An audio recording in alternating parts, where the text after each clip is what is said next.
কি হয়েছে জামাই আপনার? তার মানে আমার একটা মোবাইলটার নাম হলো টেকনো মোবাইল। হ্যাঁ, কত টাকা দামের? মোবাইলটার দাম হলো 12,000 টাকা। আমি কোকরাঝার থেকে আসতে গেলে সন্ধ্যা 5টার সময় নারাবাড়ি ব্রিজটা পার হইয়া ছোটো একটা কালপাট আছে, ওই কালপাটের ওখানে পেটসাপ করছিলাম। আচ্ছা। পেটসাপ করে একটা ফোন আসছিল, গাড়ির উপরে মোবাইলটা রাখছিলাম, রাখে সাদা খাসি। পরে নেক্সট আর মোবাইলটা পকেটে তুলবার মনে আসলো না। তো ওই মোবাইলটা যে পাইছেন দয়া করে মোবাইলটা নেন, আমার আশপাশ নাই। মোবাইলের পিছনে কভার অরিজিনাল ড্রাইভিং লাইসেন্স আছে, লাইসেন্সটা আর দয়া করে সিমটা যদি দিলেননি। কিন্তু ওই যে ডাবরির মধ্যে যে একটা দোকান আছে, ওই দোকানে কোয়া আছে, কোনো মানুষ যদি মোবাইলটা পাই আসা মোবাইল নেওয়া আমার কোনো আশপাশ নাই। নাম্বারটা কয়ে দেন।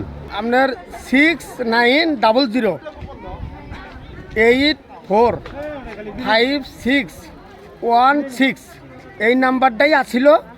নেক্সটত এই নাম্বারটাই এবার বানা হয়েছে। ওই নাম্বারটা এই নাম্বারই আছে আর কি। আমাকে এই নাম্বার কল করলে পাবো আর কি। আচ্ছা, তো গাইস আপনারা ভিডিওটা বেশি করে শেয়ার করে দিবেন। তো এই মানুষটার একটা মোবাইল হারাইছে, আপনারা তো শুনলেনি। তো বেশি বেশি করে শেয়ার করে দিবেন। আর মোবাইলটা যাই পাইছেন অনুগ্রহ করে এই বর্তমান যে নাম্বারটা দিল এই নাম্বারত আপনারা কন্ট্যাক্ট করবেন। ধন্যবাদ।